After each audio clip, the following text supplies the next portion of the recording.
Hello అండి, welcome to our channel Ruthvika home vlogs. ఎలా ఉన్నారండి? అందరూ బాగున్నారా? నేనైతే చాలా బాగున్నానండి.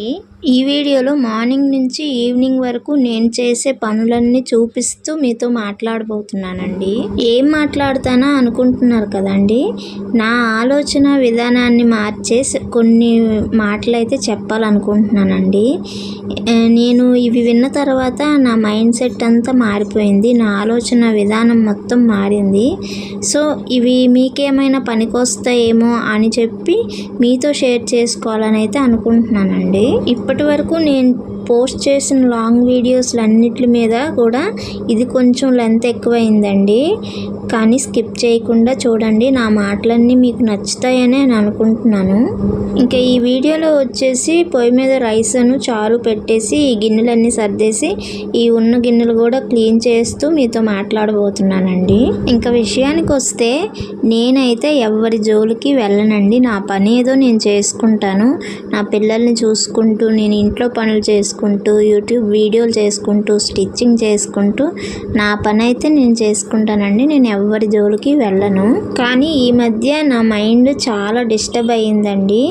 అది ఎందుకంటే నేను ఆల్రెడీ ఒక లాంగ్ వీడియో చేస్తున్నాను. అదేంటంటే డబ్బు లేకపోతే చులకనగా చూస్తున్నారు అనే లాంగ్ వీడియో అయితే ఒకటి చేశాను కదండి. సో అందులో చెప్పిన విషయాల వల్ల కొంత డిస్టర్బ్ అయ్యాను అనమాట. నేను ఏదన్నా విషయంలో సంతోషంగా ఉన్నాను అంటే అది అందరికీ చెప్పుకుంటాను. కానీ బాధగా ఉన్నాను అంటే అది ఎవరికి చెప్పనండి. నాలో నేనే దాని గురించి ఆలోచిస్తూ అందులోంచి ఎలా బయటికి రావాలి ఏంటి అనే విధంగా ఆలోచిస్తూ ఉంటానండి. నేను ఏదన్నా విషయంలో బాధగా ఉంటే ఆ విషయాన్ని మా వారితో కూడా షేర్ చేసుకోను. దాన్ని ఎలా మర్చిపోవాలి అని, అందులోంచి నేను ఎలా బయటికి రావాలి అనే వైపుగా ఆలోచిస్తూ ఉంటానన్నమాట. మొదట్లో అందరూ నా వాళ్ళే, అందరూ మా చుట్టాలే, మా బంధువులే, నా ఫ్రెండ్సే అని చెప్పి అందరితోని ఫ్రెండ్లీగా ఉండేదాన్ని. ఏది దాచుకునేదాన్ని కాదు, అన్నీ చెప్పేదాన్ని. కానీ రోజులు మారే కొద్దీ అన్ని రోజులు ఒకేలా ఉండవు కదండి. ఒక్కొక్కరు ఎలాంటి వాళ్ళు, వాళ్ళ మైండ్ సెట్ ఏంటి అనేది కొంచెం కొంచెంగా తెలుస్తూ ఉంటుంది అనమాట. ఎప్పుడూ ఒకేలా ఉండిపోం కదా, ఎవరిని గుడ్డిగా నమ్మేం కదా. ఒక్కొక్కరి గురించి తెలుస్తూ ఉంటుందండి. ఆ తెలిసే క్రమంలో మనకి ప్రశ్నలు పుట్టుకొస్తాయి. ప్రశ్నిస్తే ఎప్పుడు కూడా గొడవే వస్తుందండి. ఏ మనిషి కూడా ఇంకో మనిషిని ప్రశ్నించకూడదు. అది నాకు ఈ మధ్య అర్థమైంది. తప్పైనా ఒప్పైనా, న్యాయమైనా అన్యాయమైనా కళ్ళు మూసుకొని వెళ్ళిపోవాలి అని అర్థమైందండి. ఇదంతా పక్కన పెడితే ఇవన్నీ ఆలోచిస్తూ చాలా డిస్టర్బ్ అయ్యానండి. నేను ఎప్పుడన్నా డిస్టర్బ్గా ఉన్నా, నా మైండ్ ఏవేవో ఆలోచనల్లో ఉన్నా, అలాంటప్పుడు నేను ఎక్కువగా భగవద్గీత శ్లోకాలు అలాంటివి ఏమన్నా వింటానండి. నార్మల్గా యూట్యూబ్లో వస్తాయి కదా. సో అలాంటివన్నీ స్క్రోల్ చేస్తున్నప్పుడు నాకైతే ఒక వీడియో కనిపించిందండి. ఆ వీడియోలో చెప్పిన కృష్ణుడి మాటలు నా లైఫ్ని చాలా ప్రభావితం చేశాయి. కృష్ణుడు చెప్పిన మోటివేషనల్ స్పీచ్ నాకు చాలా నచ్చిందండి. నిజంగా ఒక మనిషి అన్న తర్వాత ఇలాగే ఉండాలి, ఇలా ఉండకపోతే మనం బతకలేం అన్నట్లుగా అనిపించింది. సో అవన్నీ ఏంటో కూడా మీతో షేర్ చేసుకుంటానండి. మీలో ఎవరికన్నా ఒక్కరికన్నా నచ్చుతాయి, ఒక్కరికన్నా వాటి వలన మార్పు వస్తుంది అనే ఉద్దేశంతో అయితే చెప్తున్నాను. ముందుగా ఆయన చెప్పిన మాటల్లో మొదటిగా నాకు నచ్చింది ఏంటంటే, మనం మంచి మనసుతో ఒక గోల్ని అయితే పెట్టుకుంటాం కదండి. ఏదైనా ఒక దాంట్లో సక్సెస్ అవ్వాలి అనే దాంట్లో మనం ముందుకైతే వెళ్తాము. ఆ రీతిగా ఆయన చెప్పారనమాట. ఒక శిఖరాన్ని ఎక్కే ముందు ప్రతి అడుగు చాలా జాగ్రత్తగా వేయాలి. ఒక్క తప్పటడుగు వేసినా కానీ మనం పాతాళంలో ఉంటాము అని. ఈ ఎక్కే క్రమంలో చాలామంది మీరు ఎప్పుడు పడిపోతారా, ఎక్కడ తప్పటడుగు వేస్తారా అని చూసిన వాళ్ళు, అలా వేయాలని కోరుకున్న వాళ్ళు మాత్రమే మీ చుట్టూ ఉంటారు. అది ఎక్కువగా మీ బంధువుల్లోనూ వీళ్ళలోనే ఉంటారు అనేది. నువ్వు ఎప్పుడు పడిపోతావా, నువ్వు ఎప్పుడు ఓడిపోతావా అని చూసేవాళ్ళు నీ శత్రువుల్లో కంటే నువ్వు నీ అనుకున్న వాళ్ళలోనే ఎక్కువగా ఉంటారు అని చెప్పారండి. నిజంగా అది 100% కరెక్ట్ అనిపించిందండి. మీరేమంటారో కామెంట్ చేయండి. ఇంకా విన్నాను, అవన్నీ కూడా మీతో షేర్ చేసుకుంటాను. అంతేకాదండి, ఈ సమాజం గెలిచిన వాడు ఏం చెప్పినా వింటుంది, ఓడిన వాడు తన అనుభవాన్ని చెప్తే వినదు కదా. అలాగే మనం గెలిచాక మనతో నడిచిన వాళ్ళకంటే మనం గెలవక ముందు మనకి సక్సెస్ లేని టైంలో మన వెన్ను తట్టి మనల్ని ప్రోత్సహించే వారిని మనం ఎక్కువగా గుర్తుపెట్టుకోవాలని చెప్పారండి. అదైతే నాకు చాలా నచ్చింది. సక్సెస్ అయిన తర్వాత ఎవరన్నా వస్తారు, సక్సెస్ లేకముందు మనం సాధించగలం, మనం ఏదైనా సాధించగలం అనే నమ్మేవారు చాలా తక్కువ మంది ఉంటారండి. ఇదైతే నాకు చాలా నచ్చింది. అంతేకాదండి, మనకి వ్యక్తిగతంగా ఎన్ని కష్టాలున్నా ఎన్ని ఇబ్బందులున్నా సరే అవతలి వ్యక్తికి మనకి తోచినంత సహాయం అనేది చేయాలండి. ఆ విషయం కూడా చెప్పారు. నిజంగా అలా చేయగలిగిన వారే నిజమైన శక్తివంతులు. అలాంటి వారిని విజయం ఎప్పుడూ వరిస్తుంది అని చెప్పారు. మనం ఏదైనా గోల్ రీచ్ అవ్వాలనుకుంటే దానికోసం ఇష్టంగా కష్టపడాలి. ఎందుకంటే ఇది నీ డ్రీమ్ గనక ఇది నువ్వు ఇష్టంగా కష్టపడాలి. ఎవరో వస్తారు నీకు ఏదో చేస్తారు అనే ఆలోచన పెట్టుకోకుండా నిజాయితీగా నువ్వు కష్టపడితేనే నిన్ను విజయం వరిస్తుంది. చెప్పేవాళ్ళు ఎప్పుడు చేరదీయరు, అనేవాళ్ళు ఆదుకోరు, వినేవాళ్ళు విలువనివ్వరు. ఈ రోజుల్లో ఎవరికి ఎవరు ఏమీ చేయరు అన్నమాట. చేస్తున్నట్టు నటిస్తారు అంతేని. నువ్వు ఇష్టంతో చేసే పని ఎప్పుడు నీకు శక్తినిస్తుంది. నువ్వు చేసే పని మీద నమ్మకం ఉంచి ముందుకు వెళ్ళిపోవాలి. ఎవరు చెప్పినా చెప్పుడు మాటలు వినకుండా నువ్వు చేసే పని మీదే ధ్యాస ఉంచాలి అని చెప్పారండి. ఎప్పుడైనా ఏ విషయంలోనైనా మన మనసుకు బాధ కలిగితే ఆ బాధ నుండి ఎలా బయటకు రావాలి అన్న దాని గురించి ఆలోచించాలి. కానీ అది ఎవరికి చెప్పాలి, ఎవరితో చెప్తే తగ్గుతుంది అనే విషయంలో ఆలోచించకూడదండి. ఎందుకంటే ఎవరి బాధను ఎవరు తీర్చలేరు అని చెప్పారు. మనల్ని ఇష్టపడే వారికి మనం ఏమీ చెప్పవలసిన అవసరం లేదండి. ఎందుకంటే వాళ్ళకి మనం ఏంటో తెలుసు. మనమంటే ఇష్టం లేని వాళ్ళకి మనం ఏమీ చెప్పనవసరం లేదు. ఎందుకంటే మనం ఏం చెప్పినా వాళ్ళకి నచ్చదు కనుక. సో ఈ విధంగా ఆలోచిస్తూ మనం ముందుకు వెళ్ళిపోవాలి. ఎవరి గురించి పట్టించుకోకూడదు. విషాన్ని ఎన్నిసార్లు వడపోసినా అది అమృతం అవ్వదు. అలాగే మనల్ని అర్థం చేసుకోలేని వారికి మన గురించి ఎంత చెప్పినా వ్యర్థమే, వాళ్ళకి అర్థం అవ్వదు అని చెప్పారు. ఇదైతే నాకు చాలా నచ్చిందండి. 100% ఇది కూడా చాలా కరెక్టే. అంతేకాదండి, మీరేమిటో ఒకరికి తెలియాలంటే సహాయం చేసి చూడండి, ఒకరేమిటో మీకు తెలియాలి అంటే సహాయం అడిగి చూడండి అన్నారు. నిజమే, మనం సహాయం చేస్తే మన గురించి వాళ్ళకి తెలుస్తుంది. కానీ మనం వాళ్ళని సహాయం అడిగినప్పుడు వాళ్ళ గురించి మనకు అర్థమవుతుందండి. ఇది కూడా కరెక్టే కదా. ఎప్పుడైనా కానీ మన ఆనందాన్ని పంచుకునే వారికంటే మన బాధని పంచుకునే వారికే ఎక్కువ విలువ ఇవ్వమన్నారండి. ఎప్పుడు కూడా నిన్ను మెచ్చుకునే వారందరూ నీ వారు కాదు, నిన్ను తిట్టే వాళ్ళందరూ నీకు శత్రువులు కాదు. ఏ మెప్పు వెనుక ఏ మోసం ఉందో, ఏ తిట్టు వెనుక ఏ మంచి దాగి ఉందో ఆలోచించి విచక్షణ జ్ఞానంతో ముందుకు వెళ్ళాలని చెప్పారండి. వీటన్నిటికంటే కూడా మనిషి ఉన్నతంగా ఎదగటానికి ముఖ్యంగా ఒక 7 విషయాలు అయితే చెప్పారండి. అవైతే నాకు చాలా నచ్చాయి. అవేంటో కూడా చెప్తాను, వినండి.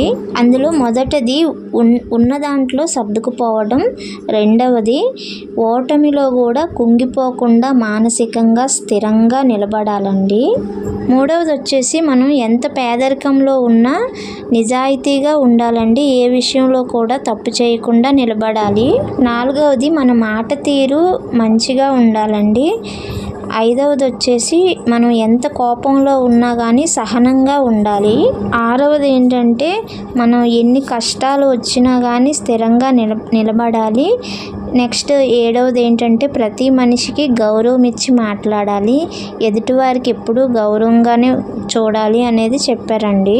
మనం ఏ పరిస్థితిలో ఉన్నా కానీ ఎప్పుడూ శాంతంగా సానుకూలంగా ఆలోచించాలి అని చెప్పారు.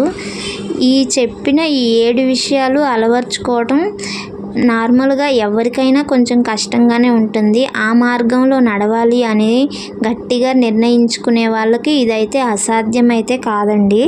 నిజంగా ఆయన చెప్పిన మాటలన్నీ విన్న తర్వాత నా లైఫ్లో చాలా చేంజెస్ వచ్చాయండి. కొన్ని మార్చుకోవటానికి కూడా ట్రై చేస్తున్నాను. చాలా విషయాలను వదిలేయడానికి ట్రై చేస్తున్నాను.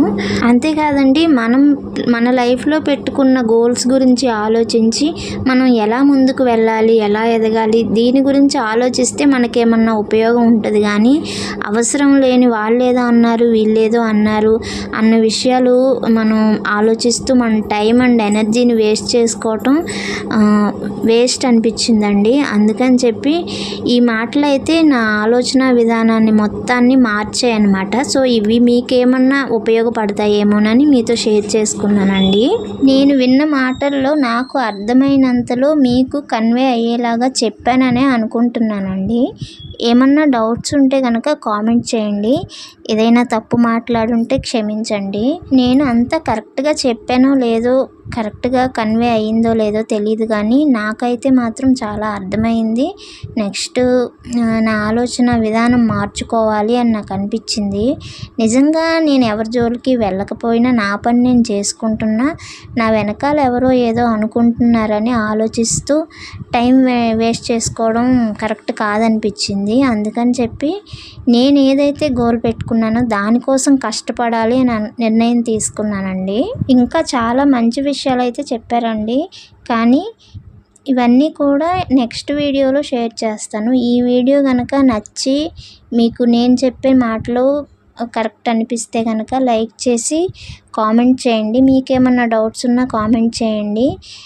ఇదే మోటివేషనల్ స్పీచ్ కావాలి, ఇంకా చేయాలి అని అంటే కనుక మీరు కామెంట్ చేసి చెప్పండి. నెక్స్ట్ వీడియోలో కూడా మరిన్ని మోటివేషనల్ స్పీచ్ చెప్పడానికైతే ట్రై చేస్తాను. మనం ప్రశాంతంగా మన పని మనం చేసుకుంటూ ముందుకు వెళ్ళాలంటే మానసికంగా దృఢంగా ఉండాలి కదండి, ఏమంటారు?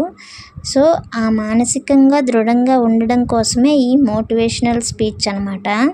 ఇది నాకు కూడా అవసరమే. సో ఎందుకు కనిపించిందో తెలీదు, ఏవో స్క్రోల్ చేస్తుంటే ఆ వీడియో కనిపించింది. అది నాకు చాలా నచ్చి మీతో షేర్ చేసుకోవాలనిపించి షేర్ చేసుకుంటున్నానండి. మీకు కూడా నచ్చిందని అనుకుంటున్నాను. ఇంకా వీడియోలో చూశారు కదా, మా పాప నేను చేసే పనిలో ప్రతి పనిలోనూ అల్లరి చేస్తూ ఉంటుంది. నేను తలకు ఆయిల్ పెట్టుకుంటే తను కూడా వచ్చి నేను ఆయిల్ పెడతా అని చెప్పి చాలాసేపు నన్ను అసలు ఏ పని చేసుకొని ఇవ్వలేదు, జడ కూడా వేసుకొని ఇవ్వలేదండి. అలాగే ఉంటుంది ఇంకా దాంతో. ఇంక ఇప్పుడు చూపిస్తున్న వీడియో వచ్చేసి ఈవినింగ్ అండి. మా బాబుకు చపాతీ చేయమన్నాడు. చాలా రోజులైంది చపాతీ చేసి, ఇంకా కర్రీ వండేసి చేద్దాంలే అని చెప్పి ఫస్ట్ అయితే పిండి కలిపి పక్కన పెట్టి ఆ తర్వాత కర్రీకి ప్రిపేర్ చేస్తున్నాను. ఇంకా చేసేటప్పుడు మళ్ళీ అన్నాడు చపాతీ వద్దు పూరీ చేయి మమ్మీ అన్నాడు. ఇంకా పూరీ చేస్తున్నాను. ఇంతకుముందు అయితే 2 డేస్కి ఒకసారి చపాతీ చేసి పెట్టేదాన్నండి. కానీ ఇప్పుడు సమ్మర్ కదా, నోరు ఆరుస్తూ ఉంటుంది, చపాతీలు పూరీలు తినడం కరెక్ట్ కాదులే అని చెప్పి మ్యాక్సిమం ఈవినింగ్ పెరుగన్నం కానీ ఇంకేమన్నా పెట్టడానికి ట్రై చేస్తున్నాను. చపాతీ అయితే చేయడం లేదు. కానీ ఈరోజైతే ఇంకా తప్పలేదు, మా అబ్బాయి చేయమని గట్టి పట్టాడు, ఇంకా తప్పక చేస్తున్నాను. ఇంత కష్టపడి పూరీ చేసి పిండి కలిపి చేసి కర్రీ వండి వాడికి చేసి పెడితే వాడు తిన్నది 2 పూరీలే అండి. మా పాప 1 పూరీ తింది, మా బాబు 2 పూరీలు తిన్నాడు. ఇంకా నైట్కి కూడా ఏం తినడానికి ఇష్టపడలేదు. అందుకు నిద్రపోయే ముందు కొంచెం పెరుగన్నం పెట్టేశాను. ఇంకా నేను కూడా పూరీయే తిన్నాను, కొంచెం పెరుగన్నం తిన్నాను. మా వారు ఇలాంటివన్నీ ప్రిఫర్ చేయరండి. నైట్ పూట ఆయన ఎక్కువ రైస్ తినడానికి ట్రై చేస్తారు. సో ఆయనకైతే రైస్ అను కర్రీ చేశాను. ఇంకా అన్నీ చూపిస్తే వీడియో లెంత్ అవుతుందిలే అని చెప్పి మొత్తం పెట్టలేదండి. ఓన్లీ చపాతీ చేసే వరకే పెట్టాను. మీకు అందరికీ కూడా ఇంకో రిక్వెస్ట్ అండి, వీడియోస్ అయితే చూస్తున్నారు కానీ లైక్ చేయటం లేదు, సబ్స్క్రైబ్ చేసుకోవట్లేదండి. ప్లీజ్ సబ్స్క్రైబ్ చేసుకొని సపోర్ట్ చేయండి ఫ్రెండ్స్.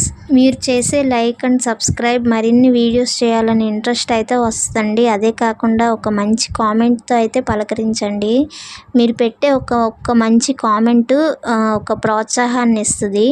అంతేకాకుండా ఇంకా వీడియోస్ చేయాలని ఇంట్రెస్ట్ అయితే వస్తుందండి. నేను చెప్పేదంతా మీకు అర్థమవుతుందని అనుకుంటున్నాను. ఇంక ఇక్కడ పూరీ కూర అయితే రెడీ అయిపోయిందండి. కర్రీ ప్రిపేర్ చేసిన తర్వాత చపాతీ అయితే ముందుగానే కలిపి పెట్టుకున్నాను కదా, అవైతే చపాతీలు చేసి కొంచెం ఆయిల్ ఎక్కువ వేసి పూరీలా చేశానన్నమాట. ఇంకో విషయం అండి, సమ్మర్ హాలిడేస్ అయితే ఇచ్చేసారు కదా, పిల్లలందరూ ఇంక ఇంట్లోనే ఉంటారు, బయటికి వెళ్దాం ఆడుకుంటాం అని చెప్పి విసిగిస్తూ ఉంటారనమాట. మ్యాక్సిమం ఇంట్లోనే ఉంచడానికి ట్రై చేయండి. ఈవినింగ్ పూటే పిల్లల్ని బయటకు పంపించండి, ఎందుకంటే ఎండలు చాలా దారుణంగా ఉన్నాయి కదా. ఇంకా వాళ్ళకి ఏమన్నా జ్యూసులు అలాంటివన్నీ ఇస్తుంటే డీహైడ్రేట్ అవ్వకుండా ఉంటారండి. మా పిల్లలకైతే మాత్రం ఎక్కువగా లెమన్ జ్యూస్ ఇష్టం అండి, అదేంటో తెలీదు, ఎప్పుడు నిమ్మకాయ నీళ్ళు కలిపి అంటారు, అప్పుడప్పుడు కలిపిస్తాను. ఈ సమ్మర్ కదా ఇంకా ఎక్కువగా నిమ్మకాయ నీళ్ళు కలిపిస్తాను అనమాట వాళ్ళకి. ఇప్పుడు ఈ పూరి చేస్తున్నాను కదా, ఎన్ని వాటర్ తాగుతారో తెలియదండి, వాటర్ తాగుతూనే ఉంటారు. ఇంకా నైట్ పెరుగన్నం కలిపి పెడతాను. ఓకేనండి, వీడియోని చివరి వరకు చూసారంటే నచ్చిందనే అనుకుంటున్నాను. చివరి వరకు చూసిన మీ అందరికీ థ్యాంక్ యూ సో మచ్ అండి. అలాగే ఈ వీడియోకి ఒక లైక్ ఇచ్చేసి, కొత్తగా ఎవరు చూస్తున్నా కానీ సబ్స్క్రైబ్ చేసుకొని ఒక మంచి కామెంట్తో పలకరించి వెళ్ళండి. మరో మంచి వీడియోతో అయితే మీ ముందుంటాను. అంతవరకు సెలవు, బాయ్.